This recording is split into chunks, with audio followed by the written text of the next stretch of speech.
Hello everyone. इस video में हम लोग सीखेंगे जो कि क्वेश्चन है एनसीईआरटी का किताब का, जो क्लास 10 का किताब है, उसमें जो चैप्टर है ट्रिग्नोमेट्री, उस चैप्टर का एक्सरसाइज 8.1 का जो क्वेश्चन नंबर 6 है वो लिया गया है।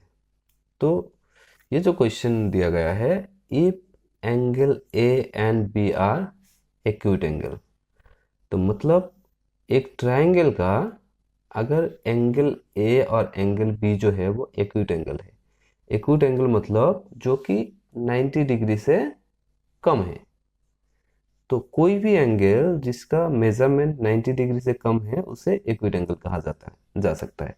जैसे कि वो 1 डिग्री हो सकता है, 2 डिग्री हो सकता है, या फिर टिल 89 डिग्री तक हो सकता है।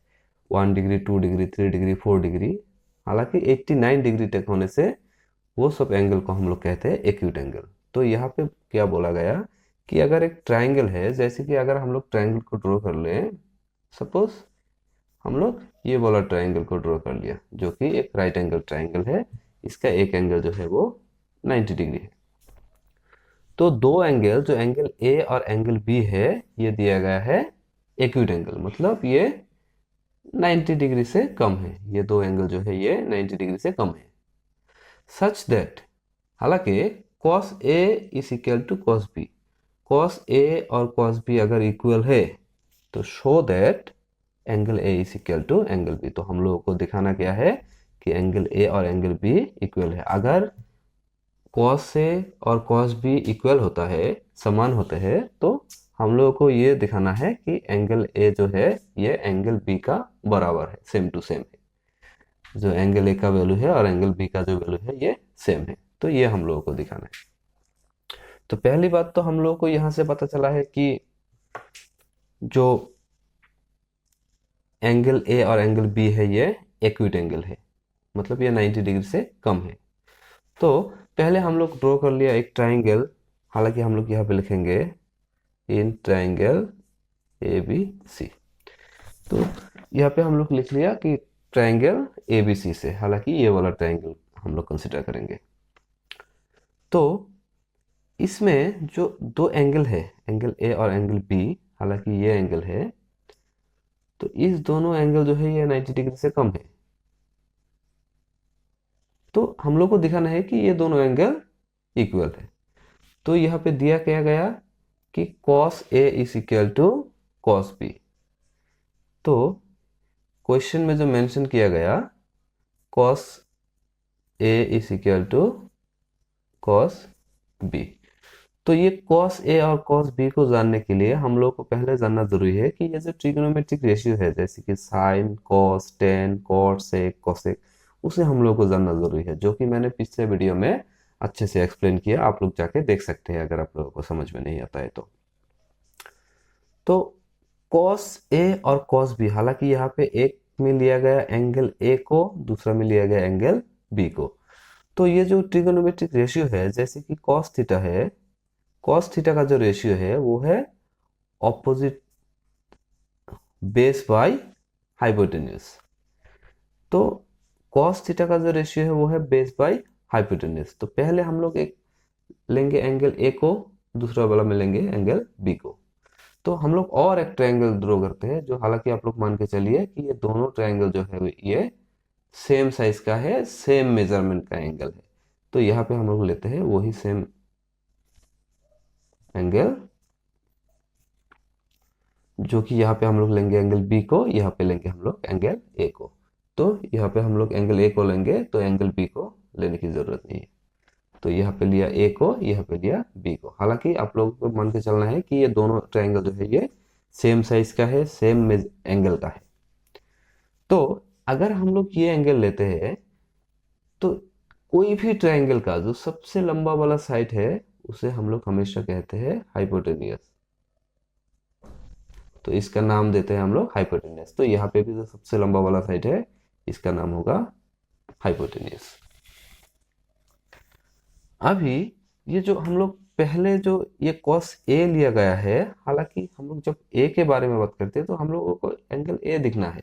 तो अगर हम लोग एंगल A को देखें तो एंगल A के जो विपरीत साइड में है, जो हालांकि आमने सामने है।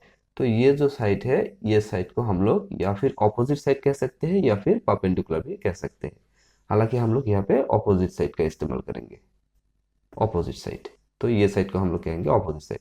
और जो बाकी साइड है इसे, हालांकि यहाँ पे एक ही साइड बाकी है, इसको हम लोग नाम देंगे बेस। तो ठीक वैसा यहाँ पे हम लोग ले लिया एंगल ए को, हालांकि ये नेक्स्ट वाला राइट हैंड साइड जो है यहाँ पे है एंगल बी, तो हम लोग यहाँ पे लेंगे एंगल बी। तो हाइपोटेन्यूज तो सेम रहेगा क्योंकि सबसे लंबा वाला साइड यहाँ पे ए बी है।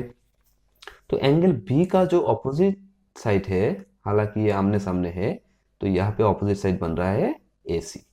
तो ये है ऑपोजिट साइड।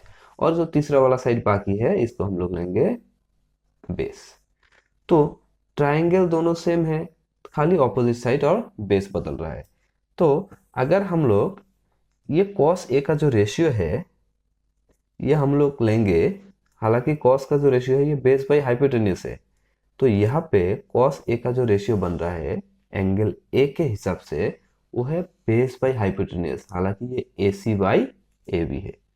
तो बेस बाई हाइपोटेन्यूज, तो ये है A C by A B. हालांकि कॉस कॉस थीटा का जो रेशियो है ये है बेस बाई हाइपोटेन्यूज, तो इसके हिसाब से ये बेस बाई हाइपोटेन्यूज आ रहा है, तो ये ए सी बाई ए बी आ रहा है। तो जब हम कॉस बी को लेंगे तो हम लोग यहाँ पे एंगल बी को कंसिडर किया, इसके हिसाब से हम लोग यहाँ पे ऑपोजिट साइड ले लिया। तो ये राइट हैंड साइड जो आ रहा है इसमें क्या है, इसमें फिर से बेस बाई हाइपोटेन्यूज। तो यहाँ पे जो बेस बन रहा है ये बन रहा है बी सी, तो यहाँ पे है बी सी। और जो हाइपोटेन्यूज बन रहा है ए बी। तो सॉरी यहाँ पे ये ए सी नहीं है, हालांकि ये कॉस ए का हाइपोटेन्यूज है, कॉस ए का हाइपोटेन्यूज ए बी है, तो यहाँ पे है ए बी। तो अभी अगर देखेंगे इस इक्वेशन को, तो यहाँ पे इस साइड में भी डिनोमिनेटर में है ए बी, इस साइड में भी डिनोमिनेटर में है ए बी, तो हम लोग इसको कैंसिल कर सकते हैं। तो इसको कैंसिल करने से हम लोग को मिला क्या है, A C is equal to B C. हालांकि ये जो ए सी और बी सी है ये ट्राइंगल में, ये दोनों जो साइड है, एक साइड है ए सी और दूसरा साइड है बी सी।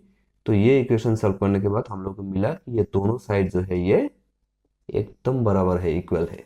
तो A C is equal to B C, तो ये दोनों साइड यहाँ पे हम लोग को इक्वल मिल रहा है। तो अभी हम लोग जो ट्राइंगल का जो रूल है उसको फॉलो करेंगे। तो ट्राइंगल में क्या होता है कि अगर हम लोग सोचिए एक ट्राइंगल ड्रॉ कर लिया, यहाँ पे जो एंगल है ये एंगल के हिसाब से ये साइड बनता है। ये एंगल अगर सबसे मतलब अगर यहाँ पे तीन एंगल है, तो यहाँ पे अगर हम लोग देखेंगे ये तीनों एंगल में से सबसे बड़ा वाला जो एंगल है, हालांकि ये है 90 डिग्री का, तो इसका जो ऑपोजिट में जो साइड आता है ये सबसे बड़ा वाला साइड होता है तीनों साइड में से। हालांकि हम लोग एंगल को साइड के साथ कंपेयर कर रहे हैं, जो सबसे बड़ा वाला एंगल है उसका ऑपोजिट में जो सबसे बड़ा वाला साइड आता है ये सबसे बड़ा होता है। तो इसका मतलब कि कोई भी ट्रायंगल का, सपोज सोचिए कि ऐसे हम लोग एक ट्रायंगल ड्रॉ कर लिया, तो इसमें हम लोग देखेंगे कि सबसे बड़ा वाला एंगल कौन सा है, उसका ऑपोजिट साइड में जो साइड बनता है वो साइड भी सबसे बड़ा होता है। हालांकि ये एंगल का जो ऑपोजिट है ये वाला साइड है, तो ये वाला साइड सबसे बड़ा है। तो ये तीनों एंगल को अगर हम कंपेयर करें तो ये एंगल थोड़ा छोटा दिख रहा है, तो ये साइड भी छोटा है, इसका जो ऑपोजिट में है ये साइड भी छोटा है। तो ये एंगल थोड़ा बड़ा दिख रहा है, तो ये साइड भी उसके हिसाब से थोड़ा बड़ा है। तो यहाँ में अगर हम लोग कंपेयर करें, सबसे बड़ा वाला जो एंगल है ये है।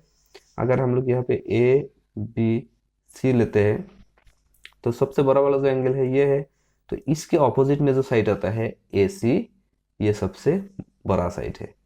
तो फिर ये दोनों एंगल को अगर हम कंपेयर करें तो इससे ये वाला एंगल थोड़ा बड़ा दिख रहा है, तो मतलब इसका ऑपोजिट में जो साइड आता है ये है बी सी, हालांकि इसके बाद आता है बी सी। फिर सबसे छोटा वाला जो एंगल है, हालांकि यहाँ पे तीन ही एंगल है, तो वो है एंगल सी। तो एंगल सी के ऑपोजिट में जो साइड आता है वो है ए बी, तो ए बी सबसे छोटा वाला साइड है। तो इसका मतलब कि अगर हम लोग साइड देखें तो साइड के हिसाब से हम लोग एंगल को कंपेयर कर सकते हैं।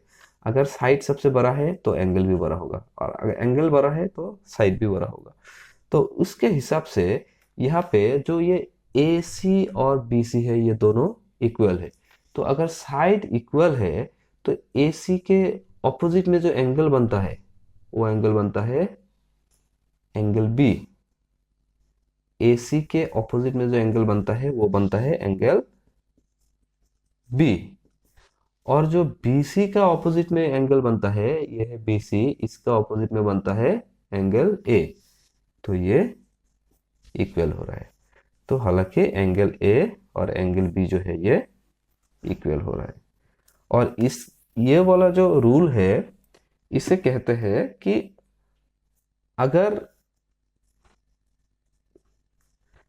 कोई भी ट्रायंगल का जो साइड इक्वल होता है, उसका ऑपोजिट साइड में जो एंगल होता है वो भी इक्वल होता है। तो इसको ऐसे लिखा जा सकता है, एंगल